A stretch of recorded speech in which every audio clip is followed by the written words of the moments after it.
अस्सलाम वालेकुम व्यूअर्स, खुशामदीद कहते हैं आपको प्रोग्राम स्पोर्ट्स मैग में। मैं हूं आपका मेज़बान अहमद नजीब और हमेशा की तरह आज के प्रोग्राम में भी बहुत सारी खबरें लेकर प्रोग्राम में हम हाजिर हुए हैं स्पोर्ट्स के हवाले से।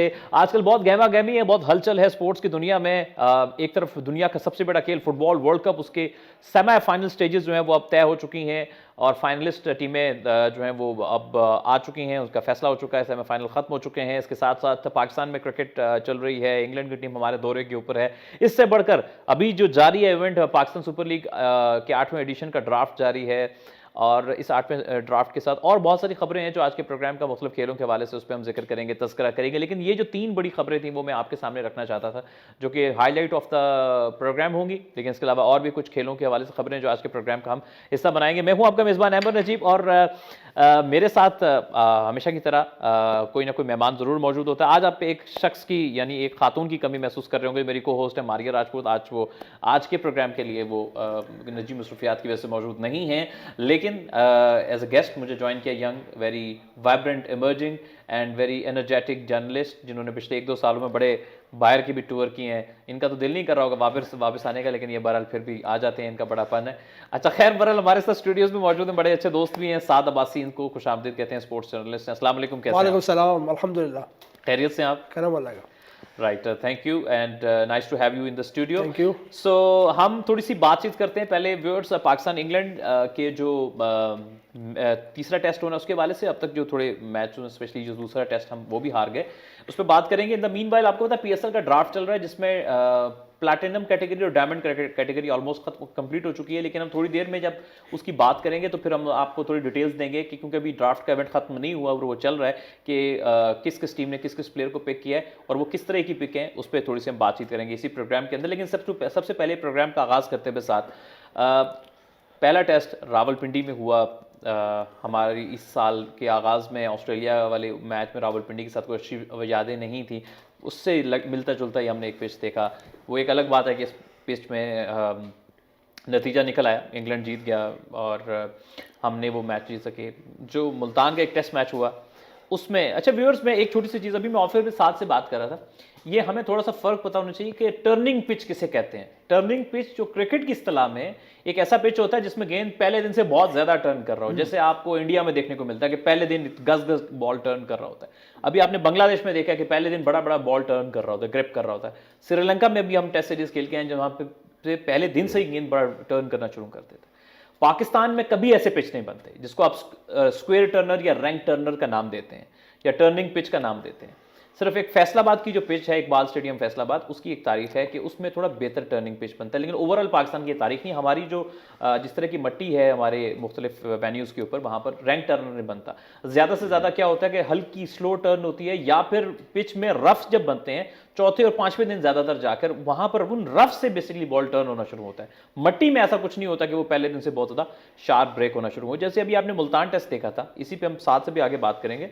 मुल्तान टेस्ट में पहले दिन मट्टी थोड़ी सी सॉफ्ट थी जिसकी वजह से गेंद थोड़ा सा ग्रिप कर रहा था, लेकिन वो भी छोटा टर्न हो रहा था और स्लो टर्न हो रहा था। आप अगर अभी भी जाके देखेंगे तो जो अबरार ने आउट किए उसकी 2 बड़ी मेन वजूहत थी। उसमें एक पहली वजह ये थी कि अबरार की वेरिएशंस जो फिंगर से बॉल को लेग ब्रेक भी कर रहे थे, गूगली भी, वो पिक नहीं हो रही थी इंग्लैंड से। जैसे पहले जैक क्रॉली का विकेट गया और वो कितना स्लो टर्न हुआ था। अगर अभी भी आप वो जैक क्रॉली की विकेट देखें तो इतना स्लो टर्न हुआ है, वो जो बीट हो गए बेसिकली वेरिएशन से बीट हो गए। दूसरी वजह ये थी कि एक तो अबरार रीड नहीं हो रहे थे, दूसरा इंग्लैंड के प्लेयर बहुत एग्रेसिव खेल रहे थे, उन्होंने हर हाल में तेज खेलना ही खेलना था। तो उस कोशिश में भी सिर्फ अबरार ही अपनी वेरिएशन से बीट कर सके, उसको खेलने के चक्कर में उन्होंने विकेट्स थ्रो किए। आप देखिए बाकी इंग्लैंड की तरफ से फास्ट बॉलर ने आउट किया और चौथे या पांचवें दिन भी आपको कोई ऐसी गेंद, एक या 2 गेंदों के अलावा नहीं नजर आया जो इतना गज टर्न हो रहा हो पांचवें दिन के ऊपर भी। तो वो भी मुल्तान का पिच कोई टर्निंग विकेट नहीं था, वो ऐसा विकेट था उसमें थोड़ी स्लो टर्न थी। हाँ, कंपैरेटिव टू द रावलपिंडी थोड़ी बेहतर मदद थी स्पिनर्स के लिए, लेकिन कोई स्पिनर के लिए बहुत मददगार कंडीशंस नहीं थी। यहां से ये थोड़ी सी तमहीद बांधने के बाद अब साथ की तरफ चलते हैं। साथ पिंडी में हमने बिल्कुल बैटिंग ट्रैक बना के देखा, वहां भी हम नहीं जीत पाए। मुल्तान में थोड़ी सी सपोर्ट थी स्पिनर के लिए, वहां पर भी हम नहीं जीत पाए क्योंकि बाद में हमने देखा कि रिवर्स स्विंग आना स्टार्ट हो गई तो इंग्लैंड के बॉलर्स ने उसका फायदा उठाया। कहाँ गलती होगी पाकिस्तान से? क्या स्ट्रैटेजी की इशू थी, पिचेस का इशू था? आप क्या किस तरह से देख रहे हैं? बिस्मिल्लाहिर्रहमानिर्रहीम, अस्सलाम वालेकुम। सतीश साहब, सबसे पहले बहुत शुक्रिया कि आपने शो में दावत दी। देखिए सर साहब, बड़े अरसे बाद इंग्लैंड की टीम आई पाकिस्तान में टेस्ट सीरीज़ खेलने के लिए, और जिस तरह हमें पहले टेस्ट मैच में शिकस्त हुई 74 रन से, दूसरे मैच में शिकस्त हुई 26 रन से। ये भी एक कुदरत का निज़ाम है कि ग्राउंड आपका अपना, पिच बनाने वाला आपका, शायकीन आपके अपने, और आप उन चीज़ों को अच्छी तरीके से ना लेने के बावजूद आप मैच हार गए। देखिए 20 टेस्ट मैच जब इंग्लैंड ने पहले बैटिंग की और 500 के करीब रन्स किए, और लग ये रहा था कि ये मैच शायद ड्रॉ की तरफ जाए, क्योंकि पाकिस्तान ने भी अपनी जो पहले इनिंग्स में काफ़ी रन्स लगा दिए और 3 सेंचुरियाँ जैसे इंग्लैंड ने पहले की, पाकिस्तान ने भी सेंचुरियाँ स्कोर की। लग ये रहा था कि मैच ड्रॉ की तरफ जाए, लेकिन इंग्लैंड टीम ने, एक जो उनके कप्तान है बेन स्टोक्स, उन्होंने दिलरना फैसला लिया और 343 रन पे उन्होंने डिक्लेयर कर दी। और पाकिस्तान के पास एक बड़ा अच्छा मौका था कि इंग्लैंड को शिकस्त देने का अपने होम ग्राउंड में बड़े अरसे बाद, लेकिन जिस किस्म की पाकिस्तान टीम ने बैटिंग की, एक थोड़ी सी ना बुजदिली नजर आई पाकिस्तान टीम में कि हम मैच जीत रहे थे, लेकिन हमें जो हमारा एक माइंड सेट है खिलाड़ियों का, लग नहीं रहा था कि इन्होंने मैच जीतना है, इन्होंने सिर्फ ड्रॉ की तरफ जाना है। आप देखें कि अजहर अली, जिनको हम काफ़ी अरसे से हम खिला रहे हैं, 12 साल से वो खेल रहे हैं, 96 टेस्ट मैचेस खेल चुके हैं, क्या आप उनको हीरो समझते हैं? आपसे सवाल अभी तक, क्या समझते हैं आप इनको हीरो?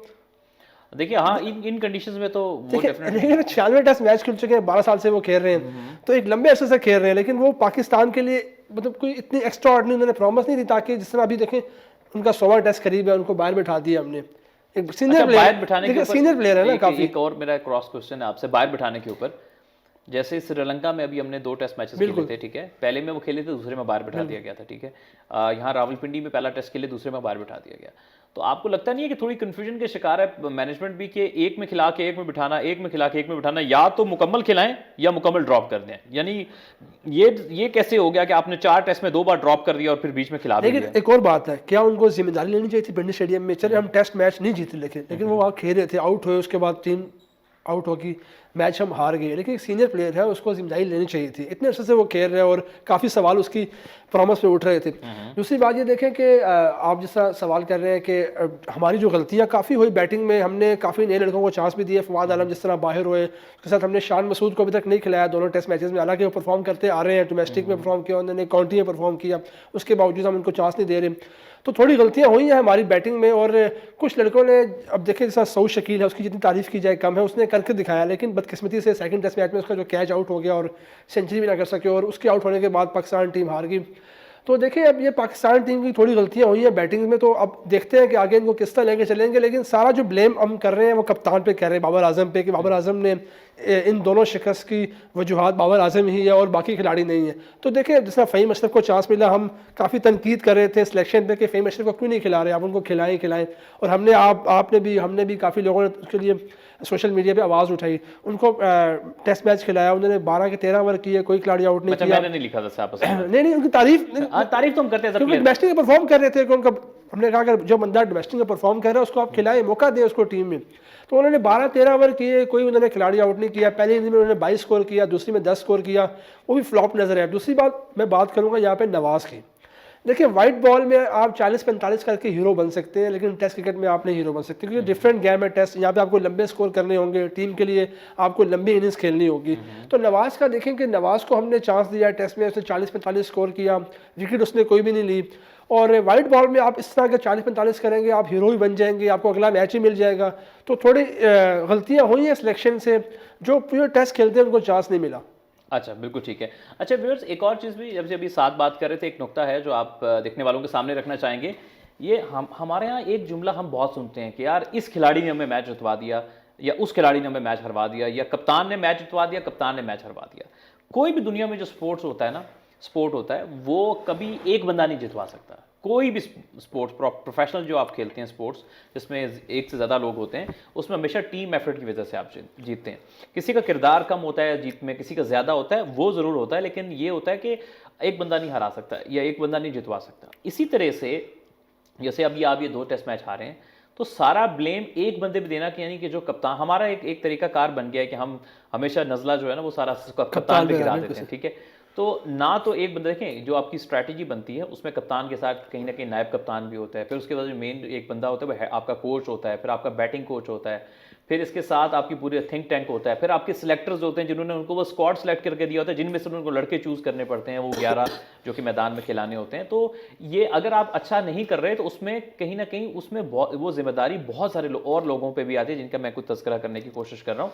तो एक बंदा उसको जिम्मेदार नहीं होता, इसलिए हमें जो जीत के वक्त भी किसी एक बंदे को नहीं कह देना चाहिए कि इसकी वजह से जीत गए, हार के वक्त भी, यानी जीत को भी सबको कबूल करना चाहिए और हार को बिल्कुल सही है, एज अ यूनिट आपको कबूल करना चाहिए। इसी बात पे थोड़ा आगे बढ़ते हैं। अच्छा, हम कराची टेस्ट की तरफ चलते हैं। 17 तारीख से 17 दिसंबर से तीसरा टेस्ट मैच का आगाज़ होगा कराची में, नेशनल स्टेडियम कराची जो है, अब उसका नाम चेंज हो गया, वो नया नाम है Karachi bank national bank Karachi cricket Arena, अगर मैं गलत नहीं हूँ तो ये उनका नया नाम है। तो कराची की जो पिच अगर हम साथ देखें और उसकी जो हम तारीख देखें, ये भी डिपेंड करता है कि आप बनाते किस तरह से, आप फाइनल जो किस तरह का रोलर लेंगे, फाइनल तैयारी अपनी स्ट्रैटेजी क्या रखेंगे। लेकिन अगर हम कराची की पिच को देखें तो वो हमने देखा है कि वहाँ पर बैटिंग को काफ़ी सपोर्ट मिलती है, और अगर आप चाहें तो फास्ट बॉलिंग को भी सपोर्ट मिलती है। और फिर बाद में जाती है कि पिच अगर थोड़ा सा वही पाकिस्तान की सारी पिचेस का ना एक मिजाज बहुत मिलता है, पिंडी को छोड़ दें अगर आप, पिंडी का चूंकि सॉइल ऐसा होता है कि मट्टी बहुत आपस में इंटैक्ट रहती है, वो जल्दी खुलती नहीं है, ट्रैक नहीं खुलते, और वो रफ भी जल्दी नहीं होती, तो इसलिए रफ ना जल्दी होने की वजह से पिंडी में आपको बहुत ज़्यादा टर्न नहीं मिलता, इवन चौथे पांचवें दिन भी।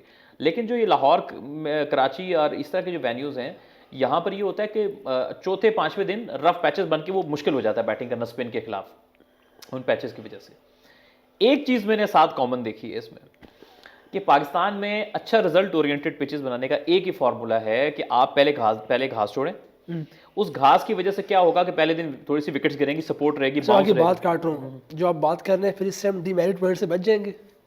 हाँ, आपकी बिल्कुल डीमेरिट पॉइंट से, बल्कि आपने डीमेरिट पॉइंट वाली बात की तो व्यूअर्स अगर आपको नहीं पता है तो आपको पाकिस्तान जो पिंडी का जो रावलपिंडी ग्राउंड है उसकी पिच को एक और डीमेरिट पॉइंट मिला इस साल के आगाज में। जो पिच बनाते हैं उनका नाम भी बताते हैं सरफराज साहब, जो कि ये पिच बनाते हैं, उनका नाम है सरफराज साहब, और उनकी बदौलत ही ये पिंडी स्टेडियम को दूसरी बार डीमेरिट पॉइंट मिला है और काफ़ी पाकिस्तान की जंग रसाई हुई है। और आप देखेंगे ऑस्ट्रेलिया की जब सीरीज़ हो रही थी उस वक्त भी हम वहाँ मौजूद थे, हमने वो सीरीज़ कवर की थी, तो उस वक्त भी काफ़ी लोग तनकीद कर रहे थे पिंडी स्टेडियम की पिच भी कि ऐसी पिच नहीं होती, इसके साथ उन्होंने किया क्या, इसका किस तरह हुलिया बिगाड़ दिया।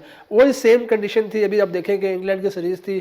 मतलब सत्ती साहब, हम लगता है कि हमें थोड़ा सा ना एक डर खौफ रहता है कि हमें अपने होम ग्राउंड का भी फ़ायदा उठाने हमें शायद नहीं आता बेहतर तरीके से, हम इस किस्म के विकेट्स में जाते हैं ताकि हम शायद हम हार ना जाए, हमें हम पे तनकीद ना हो।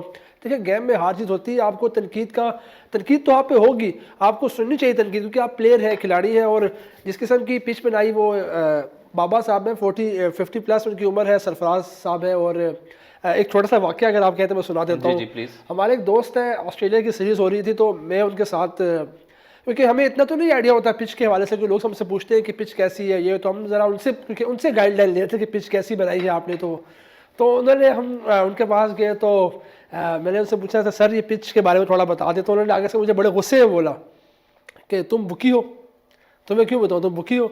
तो मैं बड़ा सा मुझे शौक लगा, मैंने कहा जी हम स्पोर्ट जर्नलिस्ट हैं, क्रिकेट को कवर करते हैं, थोड़ी सी आपसे मालूमात ले रहे हैं। तो काफ़ी लोग उन पर भी तनकीद कर रहे हैं आजकल के वो लोग कौन है। तो आपको याद होगा सती साहब के रमीज़ राजा साहब आए थे पिंडी स्टेडियम में, उनसे भी काफ़ी सवाल हुए, आपने भी सवाल किया था पिच के बारे में, तो उन्होंने कहा था मेरा कोई पिच से लेना देना नहीं है, ना ही हम ऑर्डर देते हैं कि इस किस्म की पिच बनाइए। तो फिर आप देखें सती साहब ऐसी पिचेस कौन बनवाता है और कौन पाकिस्तान की जगह सही करवाता है। ये जो पिच वाली बात की, मैं डीमेरिट पॉइंट वाली बात कर रहा था कि ऑस्ट्रेलिया के खिलाफ डीमेरिट मिला पिंडी की पिच को, और फिर अभी जो इंग्लैंड के खिलाफ मैच हुआ है और रावलपिंडी स्टेडियम की पिच को डीमेरिट मिला है। और आपको याद हो व्यूअर्स, आपके लिए कि अगर आपको 5 डीमेरिट पॉइंट्स अगर एक ग्राउंड की पिच को मिल जाएं तो फिर वो होता है कि 12 माह तक आप वहाँ पर कोई इंटरनेशनल मैच जो है वो नहीं करा सकते। तो ये एक चीज़ देखनी होगी।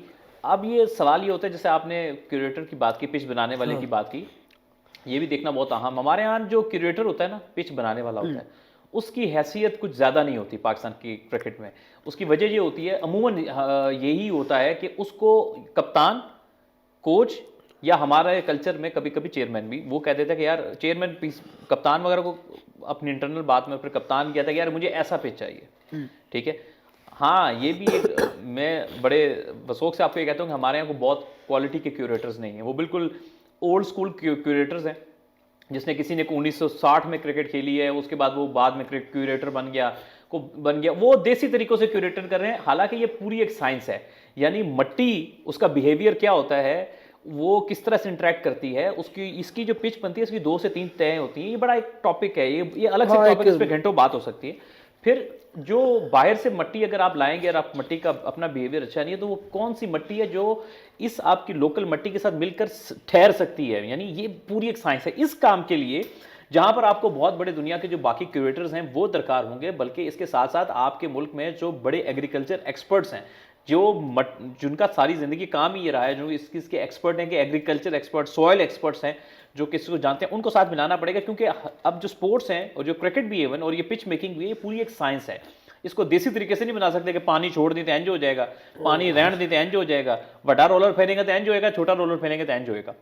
ये जो देसी तरीके थे अब वो निकल गए, साइंटिफिक बुनियादों के ऊपर चीज़ें तय होती हैं, तो आपको यहाँ भी ये करना पड़ेगा। छोटी सी चीज़ मैं शेयर करना चाह रहा था साथ। अच्छा, हम कराची के ऊपर आते हैं, तो मैं वो बात कर रहा था कि आप थोड़ी सी घास छोड़ेंगे, इस पर हम मजीद भी बात करेंगे कराची की उसके ऊपर, लेकिन पहले मैं सोच रहा हूँ हम एक छोटा सा ब्रेक ले लेते हैं। ब्रेक के बाद आते हैं तो यहीं से हम गुफ्तगू को आगे लेके चलेंगे। दोस्तों, आप प्रोग्राम देख रहे हैं स्पोर्ट्स मैग, मैं हूँ आपका मेज़बान Ahmad Najeeb.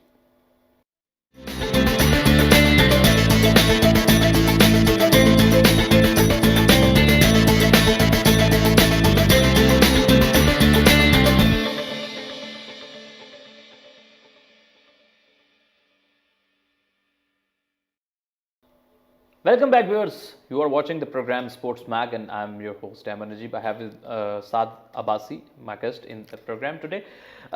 We are talking about the third test. हम तीसरे टेस्ट के हवाले से बात कर रहे हैं। तो मैं जिक्र कर रहा था कि पाकिस्तान में एक जो साथ हम पहले भी बात कर रहे थे कि रिजल्ट निकालने का बड़ा आसान सा तरीका है कि पहले दिन आप घास छोड़ें। उसको होता क्या है कि जिस टीम की भी बैटिंग आ जाए, पहले जो भी टॉस जीत ले, उसमें विकेट्स पहले दिन गिरती हैं, अगले 2 दिन कम से कम बैटिंग के लिए थोड़े बेहतर रहते हैं, फिर उसमें आखिरी 2 दिन थोड़े स्पिन के लिए बॉल नीचे भी रहना शुरू हो जाता है, वेरिएबल बाउंस स्पिन, ये सबसे अच्छा था। देखिए पाकिस्तान में यही पिचेस हैं ज़्यादातर, कुछ पिचेस को छोड़ के, तो यही तरीकाकार रहता है। इससे ये होता है कि रिजल्ट निकल आता है। बाकी हार जीत खेल का हिस्सा है, बड़े दिल के साथ खेलेंगे, जैसे पॉजिटिव अटैकिंग क्रिकेट, बिल्कुल सही कह रहे हैं, हार जीत गेम का हिस्सा है। और आप इससे होता है कि आप सीखते हैं, आप बेहतर होते हैं। हम ये भी मार्जिन देते हैं व्यूअर्स, हम बिल्कुल इतनी भी इस तरह से तनकीद नहीं करना चाहते, हम ये मार्जिन भी देते हैं अपनी टीम को कि हमारे बॉलिंग अटैक बिल्कुल इनएक्सपीरियंस्ड है, हमारे देखिए हमारी मुश्किलें भी मैं आपके सामने रखना चाहता हूँ। यासिर शाह वो अपने करियर के डिक्लाइन के ऊपर हैं। कई लोग आपको देखे होंगे सोशल मीडिया पे भी, यासिर शाह होते, कुछ भी ना होता। मुझे बताइए, मैं आपको छोटा सा रेफरेंस देना चाहता हूँ। अभी श्रीलंका में इतनी सपोर्टिव विकेट थे स्पिन की, वहाँ भी यासिर शाह से परफॉर्म नहीं हुआ। आप देखिए कि पिछले 2 या 3 साल से वो उनका करियर जो है वो नीचे की तरफ है, हर मैच में उनसे उस तरह से परफॉर्म नहीं हो रहा है। हाँ, जो उनके साल बेहतरीन साल थे उसमें उन्होंने बहुत पाकिस्तान के लिए उनकी परफॉर्मेंसेस हैं, लेकिन अब वो मामला नहीं है पिछले कम से कम 2 साल से। अगर आप उनके ट्रैक रिकॉर्ड या वो देखेंगे, इससे बेहतर ये है कि आप किसी बासलाहियत यंग लड़के पे वो टाइम लगाएं। बार बार यासिर को बुलाएंगे तो फायदा भी कुछ नहीं हो रहा, आपने कितनी बार बुला के देखा है। तो इससे नए लड़के पे इन्वेस्ट करें जो परफॉर्मर इसमें सलाहियत हो सकता है, 5, 6, 8, 10 टेस्ट मैच आप उनको देंगे तो वो परफॉर्म करना स्टार्ट करेंगे। यासिर शाह नहीं थे आपके, ये कोई सीनियर स्पिनर नहीं था आपके पास। नुमान अली की फॉर्म नहीं है पिछले 1 साल में, आप देखिए टेस्ट क्रिकेट में उनसे आउट नहीं हुए, कायद आज़म ट्रॉफी में उनसे ज़्यादा आउट नहीं हुए हैं। फिर आपने जाहिद महमूद को स्क्वाड में सेलेक्ट किया, जो जिनका कायद आज़म ट्रॉफी में 1 सीज़न के अलावा कभी करियर में इतना अच्छा सीज़न नहीं किया, लॉन्ग फॉर्मेट में कभी भी वो उनका नाम नहीं रहा, उनको आपने सेलेक्ट किया। फिर जो सबसे अच्छे स्पिनर थे जफर गौर, लेफ्ट आर्म स्पिनर थे, वो सिलेक्ट नहीं हुए। अगर वो अबरार के साथ होते तो बेहतर। फिर फास्ट बॉलिंग में आप देखिए शाहीन नहीं थे आपके पास, हसन अली की फॉर्म नहीं थी, वो भी स्क्वाड में मौजूद नहीं थे। फिर नसीम भी इंजर्ड हो गए। तो आपकी बिल्कुल यानी कि ना, मैं कहूँगा लफ्ज़ लावारिस हो गया आपकी बॉलिंग, और उसमें ये सब कुछ था। तो साथ आप कहते हैं कि थोड़ा मार्जिन हमें देखिए, अगर इस वक्त देखा ना टीम की थोड़ी बॉलिंग जो है ना वो वीक है काफ़ी, अटैक।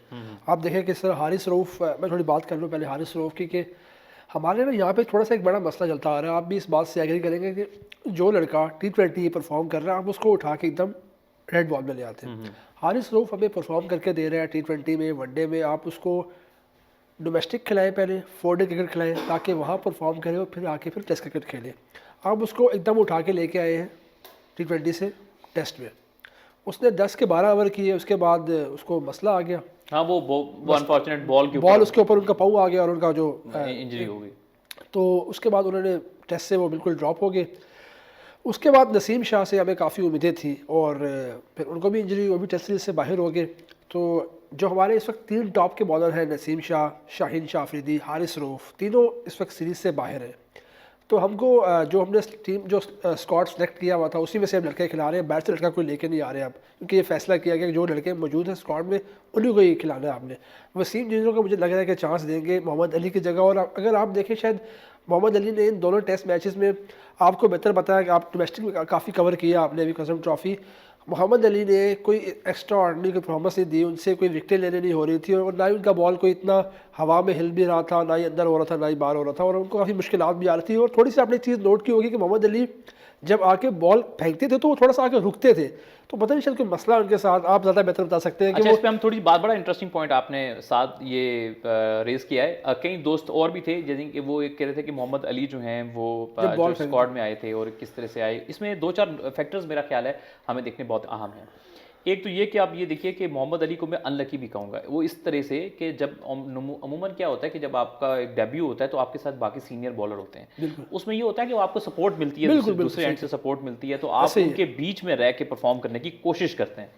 हुआ क्या कि पहले टेस्ट में जब मोहम्मद अली आए तो एक पिच ऐसा मिला कि जहाँ पे फास्ट बॉलर का बिल्कुल चांस नहीं था, और फिर आपके साथ नसीम शाह थे जिनके अपने को 10 से 12 टेस्ट मैच है टोटल, और आपके बिल्कुल यानी खाली थी फास्ट बॉलिंग का लाइनअप।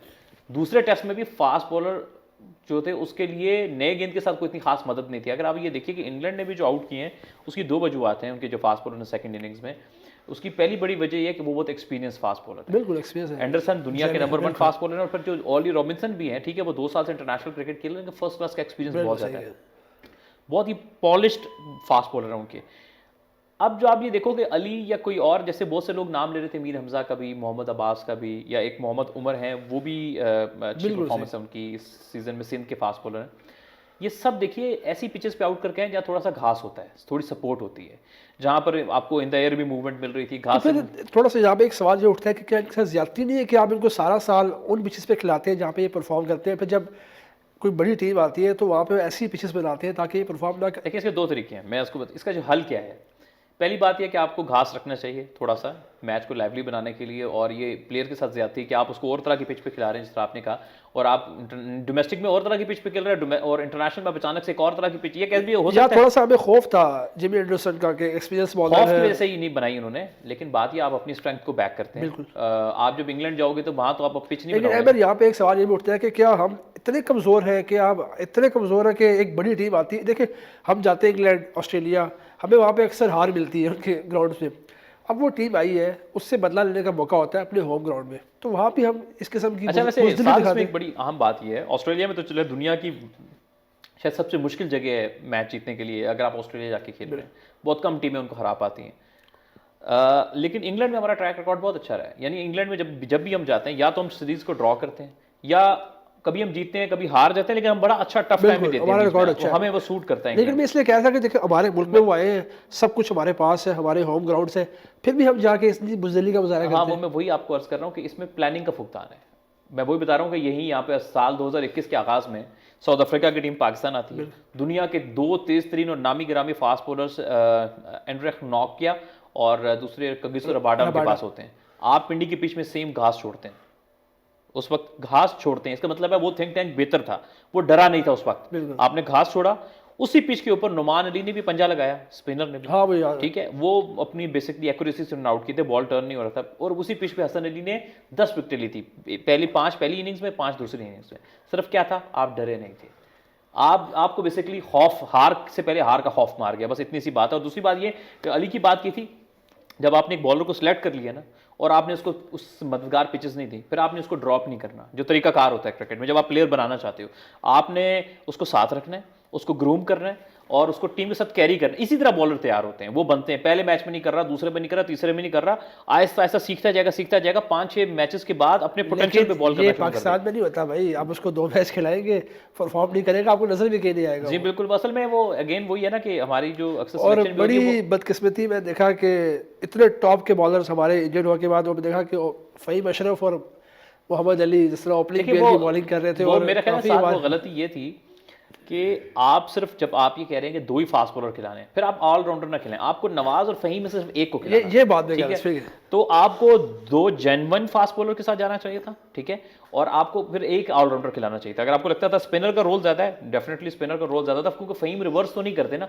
तो फहीम का रोल नहीं था उसमें। और फिर दूसरा फैक्टर ये है जिसपे लोग कम बात करते हैं, फहीम अशरफ का आप ट्रैक रिकॉर्ड देखें, उन्होंने बीच में बहुत अच्छी इनिंग्स के लिए पाकिस्तान के लिए, स्पेशली जो अगर आप ये कहें कि लोअर और बैटिंग में आके टेस्ट क्रिकेट में, लेकिन उनकी स्पिन के खिलाफ गेम कमजोर है, वो पेसर पे ज़्यादा अच्छा खेलते हैं, जहाँ बॉल थोड़ा सा भी टर्न हो रहा होता है ना, उनको प्रॉब्लम होती है। यहाँ पर फहीम का लीस्ट रोल था, इसलिए से बेहतर था आप एक जेन्युइन फास्ट बॉलर खिलाते, फहीम अशरफ को यहाँ पे ना खिलाते, और एक स्पिनर के साथ यहाँ पर, यानी नवाज हैं तो फेयर इनफ आपके पास अगर आपने ऑलराउंडर। और दूसरी एक और अहम नुकता जिस पर आप बात कर रहे थे कि हमने स्क्वाड से बाहर नहीं जाना, ये फजूल तरीन बात है। जब आपकी होम सीरीज होती है ना साथ, इसका मतलब है कि हर प्लेयर सिलेक्शन के लिए अवेलेबल है, स्क्वाड की कोई कैद नहीं होती, ये आपकी होम सीरीज है। स्क्वाड के बाहर भी जरूरत के हिसाब से प्लेयर बुला सकते हैं। बिल्कुल देखें, जिस तरह अभी परफॉर्म नहीं लड़के कर पा रहे जो हमारे फास्ट बॉलिंग अटैक, अगर आपने स्क्वाड से बाहर जाना है, हमारे पास लड़के मौजूद है, अब्बास मौजूद है, एक्सपीरियंस बॉलर है, अब्बास के साथ हसन को बुला सकते थे, हसन अली भी है, लेकिन एक मैनेजमेंट की एक सोच है कि जो बस स्क्वाड में है उसी को खिलाना है लड़कों को। लेकिन उसमें ये दो फैक्टर्स है ना, या तो ऐसा होता है ना कि मसला सिर्फ ये है कि जैसे हारिस रूफ और वसीम जूनियर भी स्क्वाड में थे, अब ये दोनों नौजवानों ने फर्स्ट क्लास क्रिकेट बहुत ही कम खेली, ठीक है। अब जो फर्स्ट क्लास क्रिकेट होती है वो उसमें आप खेलने से आपके मसल डेवलप होते हैं। ये ऐसा ही है, मैं आपको छोटी सी एग्जांपल देता हूं कि आप ट्रेल 5 पे नहीं जाते हो, मैं आपको पहले दिन कहता हूं आप ट्रेल 5 पे चले जाओ और आपने ना इतने मिनट में जो है वो ट्रेल 5 को पूरा अबूर कर लिया, आप नहीं कर सकते जब तक आपका स्टेमिना नहीं बना होगा कि आप जाते रूटीन से नहीं जाते होंगे। ये टेस्ट क्रिकेट भी ऐसी है, आप T20 क्रिकेट खेल रहे हैं, टेस्ट क्रिकेट में फौरन से आना फिर यहाँ पे अहमद देखें, ये भी सवाल उठते हैं ना कि देखें हारिस रूफ लगातार T20 खेल रहा है, शॉर्ट गेम खेल रहा है, 4 ओवर करता है, वनडे खेलता है, लेकिन उसको आप एकदम टेस्ट में लाके उसको ख़राब भी कर रहे हैं ना। हारिस रूफ, अक्सर हमारे जो साबिक खिलाड़ी है बैठे टीवी में अक्सर बात कर रहे थे, जिस तरह हमने हारिस रूफ को खिलाया और वो टेस्ट सीरीज से बाहर हो गए, वो ये कह रहे थे कि जो मैनेजमेंट है, जो सिलेक्शन कमेटी है, वो उसके साथ ज्यादती कर रहे हैं, उस प्लेयर के साथ ज्यादती कर रहे हैं। उनकी बिल्कुल बात ठीक थी मेरे नज़दीक, क्योंकि आप एक लड़का जो परफॉर्म कर रहा है, आपको करके दे रहा है T20 में या वनडे में, आप उसको जब टेस्ट में लेके आ रहे हैं, स्टेमिना कम है उसके पास, इतने ओवर कैसे करेगा, तो काफ़ी सवाल उठ रहे थे इस बारे में। वो दूसरी बात, इस तरह मैं आपकी बात काट रहा हूँ कि मैं नवाज़ की बात कर रहा था कि नवाज़ को हमने एकदम मौका दिया दोबारा टेस्ट में, और जिस तरह वो बता रहा था कि आप वाइड बॉल में अगर 50-60 करेंगे, 40-50 करेंगे तो आप हीरो बन सकते हैं। टेस्ट क्रिकेट में आपको जिम्मेदारी लेनी चाहिए, आपको प्रॉपर बैटिंग करनी चाहिए, टीम को जितवाना चाहिए। तो इसमें भी काफ़ी सवाल उठे हैं नवाज़ की परफॉर्मेंस के वाले से। हाँ बिल्कुल, लेकिन वो मैं वो तस्करा कर रहा हूँ कि जिस तरह का स्क्वाड आपके पास मौजूद था, मजबूरी का नाम शुक्रिया, यानी कि आपको ऑप्शन ही खत्म ऑप्शन भी नहीं है ना, ये तो ऑप्शन भी खत्म हो गए थे। अब जो कराची टेस्ट है, यानी उस पर हम थोड़ा इस टॉपिक को वाइंड अप करने की कोशिश करते हैं। कराची टेस्ट में महसूस ऐसा होता है कि अभी स्क्वाड में आप देखिए जो अवेलेबल फास्ट बॉलर हैं, उसमें एक वसीम जूनियर है, लगता है उनका डेब्यू करवाएंगे ये, और मोहम्मद अली मौजूद हैं, और मैं ये दो फास्ट बॉलर रह गए। और कुछ लोग हमसे सवाल पूछे थे कि क्या सरफराज अहमद की वापसी होगी तीसरे टेस्ट में, तो जहाँ तक अभी खबरें आ रही है कि सरफराज अहमद मुश्किल ही है वो टेस्ट में खेले। महसूस नहीं होता कि सरफराज अहमद खेलेंगे, उसकी वजह ये है, देखिए अच्छा एक ये बड़ा आपने अहम नुकता कि सोशल मीडिया पे दूसरे टेस्ट मैच के बाद बहुत बात हो रही थी कि जी रिजवान को ड्रॉप कर दिया जाए। देखिए जो टेस्ट क्रिकेट, यही तो वजह है कि हम T20 देख देख के हमारा जो सोचने का जो अंदाज है वो T20 क्रिकेट वाला हो गया है। 3-4 इनिंग्स की बुनियाद पे आप कभी भी अपने सेट बैट्समैन को ड्रॉप नहीं करते, ठीक है। आप देखें जैक क्रॉली की एग्जांपल आपको देता हूँ, इतना फ्लॉप हो रहा है, इतना, ये पाकिस्तान की सीरीज से पहले उसकी एवरेज देखिए, इतना फ्लॉप, इंग्लैंड उसको बैक करा था, उनको पता था कि यार ये इट्स अ गुड प्लेयर, हम इस पे इन्वेस्ट कर रहे हैं। अच्छा, फिर इसी तरह से और भी बहुत सारे प्लेयर थे, इन पे और भी हम बात करेंगे, लेकिन इस वक्त चूंकि हमारे पास ब्रेक का वक्त हो गया, ब्रेक पे लौट कर आएंगे तो हम जल्दी से फिर फुटबॉल वर्ल्ड कप और लास्ट में PSL के ड्राफ्ट को कवर करेंगे।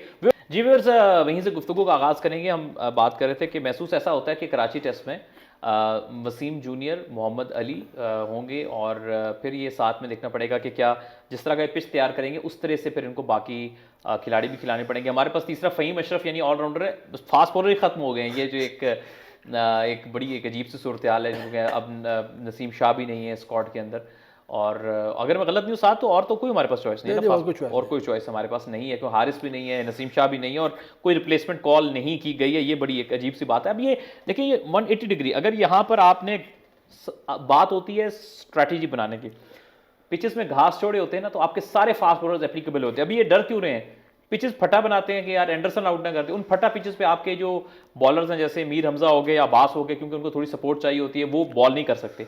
एक चीज को आप अपने बचने के लिए आपने अपने सारे फास्ट बॉलर्स का ना वो आउट कर दिया कंटेंशन से। अगर आप थोड़ी घास छोड़ते, यहाँ मीर हमजा भी खेल सकते थे, अब्बास भी खेल सकते थे, तो ये बड़ा फायदा होना था पाकिस्तान को, और बड़ा मजा आना था, बड़ी तगड़ी टेस्ट क्रिकेट होनी थी। तो यहाँ पे बहुत इंप्रूवमेंट की गुंजाइश है। तो महसूस होता है कि अबरार के साथ फिर आप नवाज या फिर नुमान अली भी आ सकते हैं, तो ये कुछ कंटेंशन हमें दिख रही है। तो देखते हैं कि तीसरा टेस्ट किस तरह स्टार्ट होता है। जो हमने रिजवान और सरफराज की बात कर रहा था, मैं भूल गया बीच में, मैं छोटी सी बात करके इसको खत्म करूंगा कि रिजवान जो है वो बीच में अभी श्रीलंका के खिलाफ भी बड़ी एक अहम उन्होंने एक इनिंग्स खेली थी, ठीक है, बहुत ज्यादा परफॉर्म नहीं करे, लेकिन बहुत बुरा भी परफॉर्म नहीं करे। लेकिन जो क्रिकेट में सबसे इंपॉर्टेंट चीज होती है टेस्ट क्रिकेट में, वो आपका ग्लव वर्क होता है।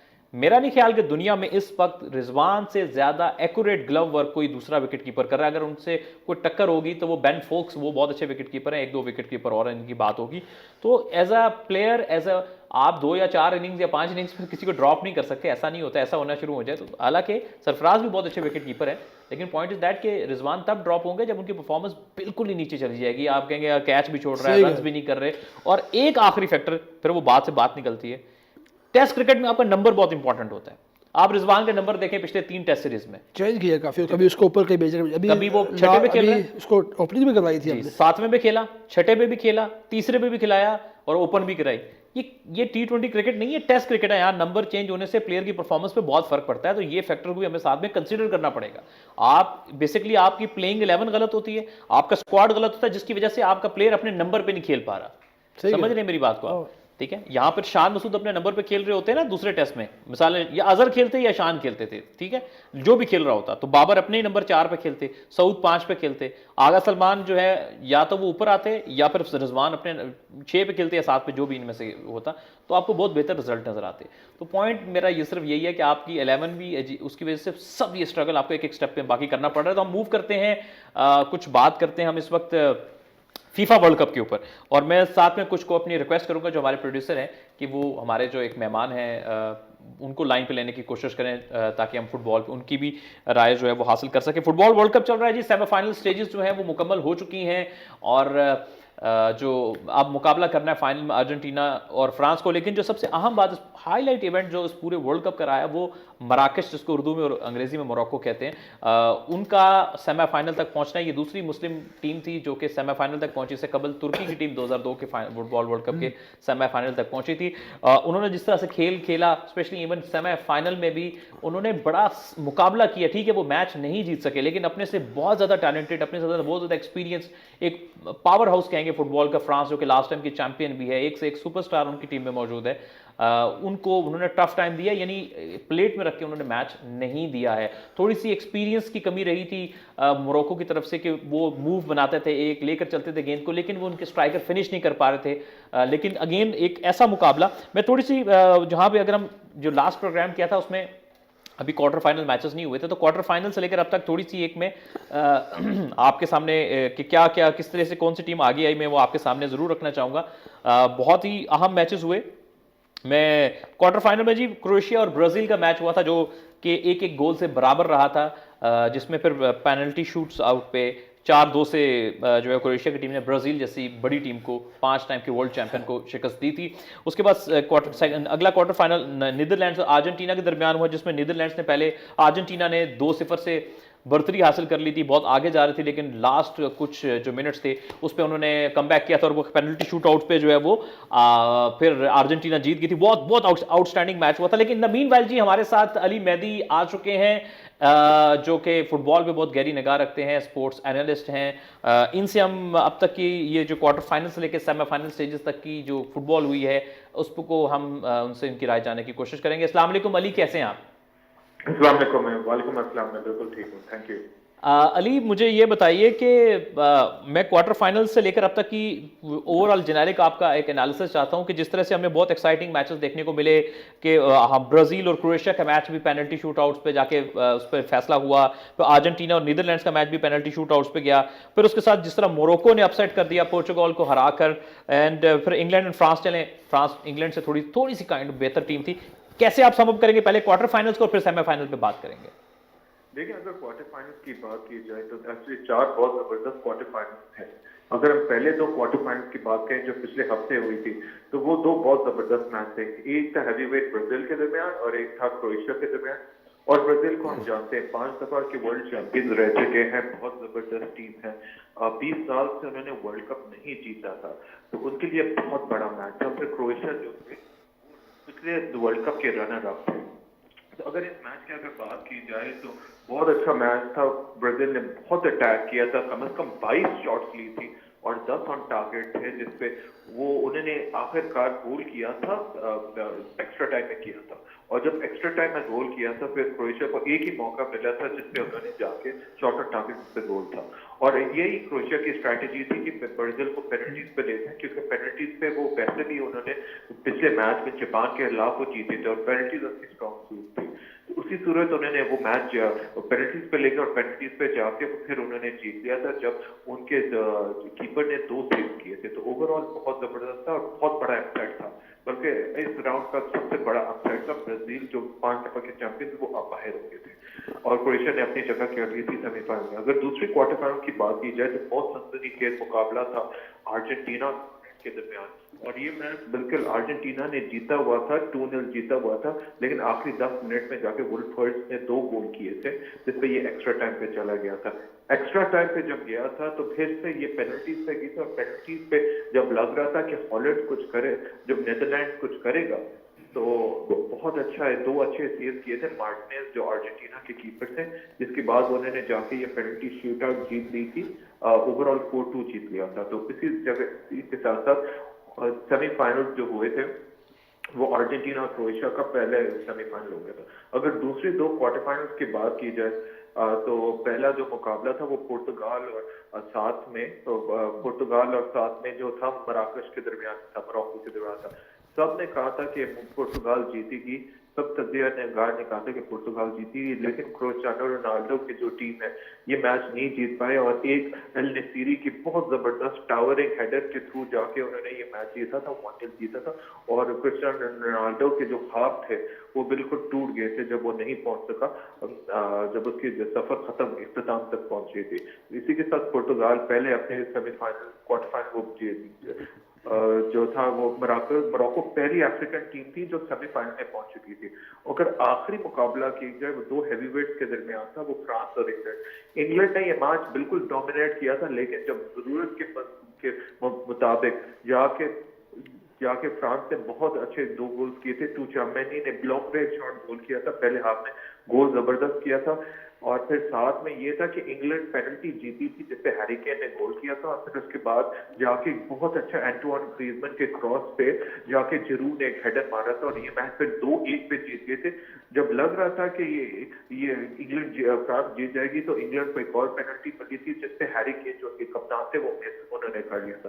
तो इसी के साथ साथ 2-1 जीत गए थे, और फिर तो हमारे 2 सेमीफाइनल लाइनअप आज सेमीफाइनल पे भी मैं अली आपसे यही पूछना चाहूंगा कि पहला मैच जो था वो सेमीफाइनल का अर्जेंटीना और क्रोएशिया के दरमियान हुआ था।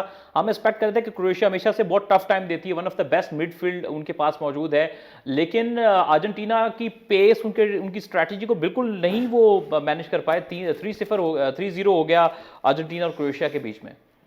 नहीं, ये बिल्कुल यही हम एक्सपेक्ट बिल्कुल आप सही कह रहे थे। ये मैच ऐसा लग रहा था कि क्रोएशिया बल्कि टफ टाइम देगी, और टफ टाइम दिए थे 40-35 मिनट के लिए, लेकिन हुआ क्या था कि क्रोएशिया के पास ज्यादा पोजीशन थी, चांसेस बनाए थे, लेकिन फाइनल थर्ड में वो फिनिश नहीं ढूंढ सके। और फुटबॉल में जब आप फिनिश नहीं ढूंढ सकते, अब आप नहीं, वो फाइनल थर्ड में आप बॉल नहीं डाल सकते, बॉक्स के अंदर नहीं डाल सकते, गोल नहीं कर सकते, तो ये एक मसला था जो क्रोएशिया का शुरू से जा रहा है।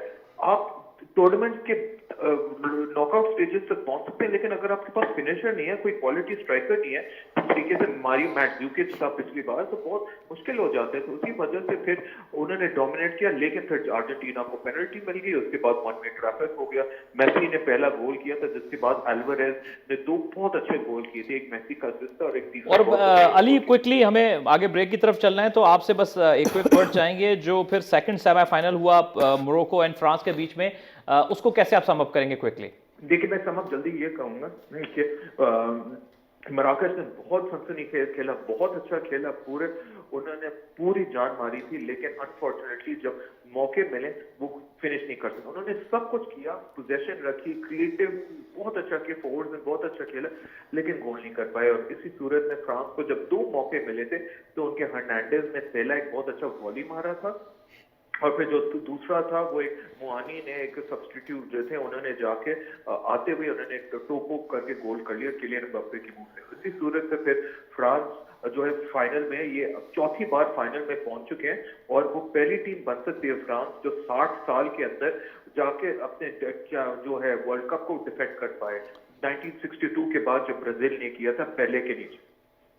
राइट, बिल्कुल ठीक है अली, आपका बहुत शुक्रिया, थैंक यू सो मच अपना वक्त देने का। आपने बड़े ज़बरदस्त तरीके से सम अप किया, एनालाइज किया अभी तक की जो सेमीफाइनल तक की जो स्टेज थी, क्वार्टर फाइनल से लेकर फुटबॉल वर्ल्ड कप जो जारी है कतर में 2022 का। दोस्तों इस वक्त ब्रेक का वक्त है, ब्रेक की तरफ जा रहे हैं, वो लौट कर आएंगे तो कुछ हम पाकिस्तान सुपर लीग 8 की ड्राफ्ट में और अब तक की जो पिक्स हुई हैं उन पर बात करेंगे। व्यूअर्स, आप देख रहे हैं प्रोग्राम स्पोर्ट्स में, मैं हूं आपका मेजबान अहमद नजीब, और हम बात करेंगे अब पीएसएल के ऊपर पीएसएल 8 का ड्राफ्ट जारी है कराची में इस वक्त, लेकिन मैं जल्दी से बस छोटी सी एक बात दिल में थी, मैं कह दूं फाइनल होना है फ्रांस और अर्जेंटीना के बीच में, और दोनों बहुत बड़ी टीमें हैं। लियोनेल मेसी ने एक बार फिर अपनी ग्रेटनेस, मुझे लगा यार शायद आप बूढ़े हो गए होंगे, एज ज़्यादा हो गई, एज फैक्टर हो गया है, कब से वो फुटबॉल वर्ल्ड कप खेल रहे हैं, लेकिन अब भी उन्होंने अपनी ग्रेटनेस को बरकरार रखा, और अगर वो ये फाइनल जितवा देते हैं और उसमें अपना एक पार्ट प्ले करते हैं तो शायद उस एक सिर्फ उन्होंने करियर में सब कुछ अचीव कर लिया है। सिर्फ एक वर्ल्ड कप जीतने वाली टीम का ऐसा नहीं रहे, जो डियागो मैराडोना जो उनके उस्ताद भी हैं, उनके कोच भी थे, जो उन्होंने अचीव किया था।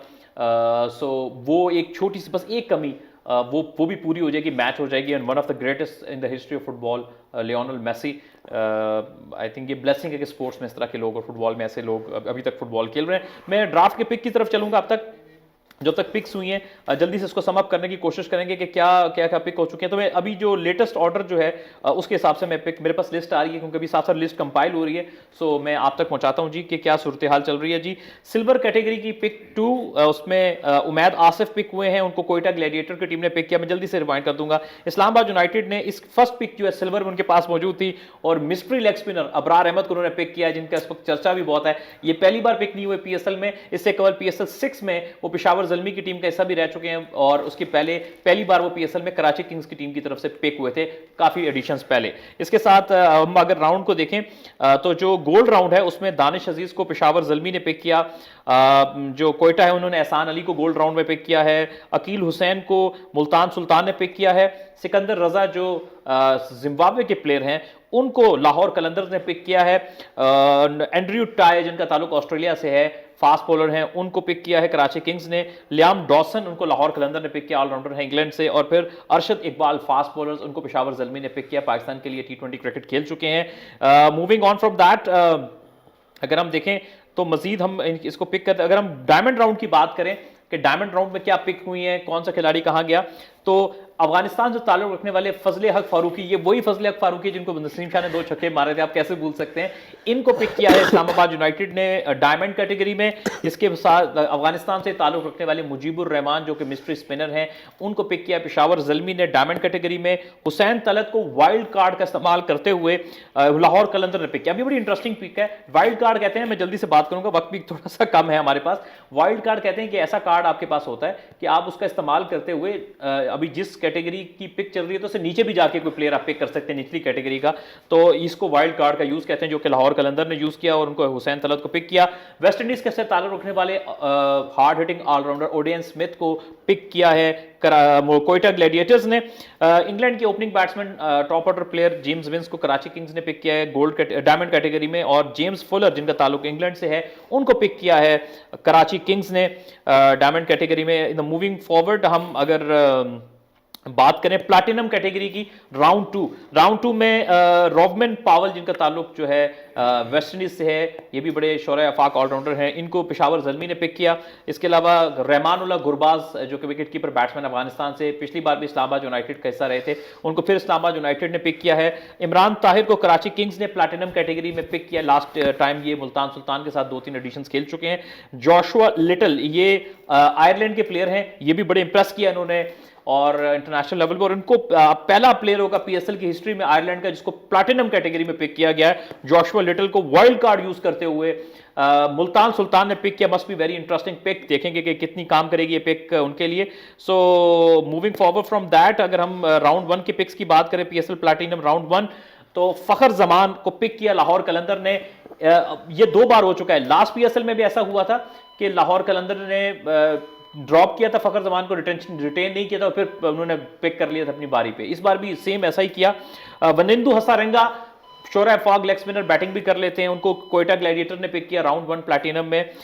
नसीम शाह को पिक किया है आरटीएम राइट टू मैच का इस्तेमाल करते हुए कोयटा ग्लैडिएटर ने। राइट टू मैच ये होता है कि अगर एक प्लेयर लास्ट टाइम आपके साथ मौजूद हो, आपकी स्क्वाड कैसा रहा हो, इस बार आप उसको कोई और लेना भी चाहे तो आप आरटीएम का इस्तेमाल करते हुए उसको ले सकते हैं, आपको प्रायोरिटी मिल जाती है उसको लेने पे। इसको आरटीएम कहते हैं, राइट टू मैच का वर्ड होता है। David Miller hard hitting batsman, कौन नहीं जानता, फ्रॉम साउथ अफ्रीका, उनको पिक किया है प्लैटिनम कैटेगरी में मुल्तान सुल्तान ने। इसके अलावा ऑस्ट्रेलिया से ताल्लुक रखने वाले मैथ्यू वेड जिन्होंने छक्के लगाए थे सेमीफाइनल में, ये 2 कौन भूल सकता है, उनको प्लैटिनम कैटेगरी में कराची किंग्स ने पिक किया है। एलेक्स हेल्स को इस्लामाबाद यूनाइटेड ने पिक किया है जाके प्लैटिनम कैटेगरी में, और इसके साथ Bhanuka Rajapaksa from Sri Lanka, another very hard hitting and very aggressive player, उनको पेशावर ज़ल्मी ने सेलेक्ट किया प्लैटिनम कैटेगरी में। और ये थी पिक्स राउंड 1 की जो अब तक हम आपके सामने रखना चाहते थे। मैं क्विकली साथ आपसे जानना चाहूंगा कि कैसी लग रही है पिक्स, क्योंकि पहले इस बार काफी ज्यादा बड़े नाम शामिल हुए हैं टीम्स के अंदर, लेकिन अब तक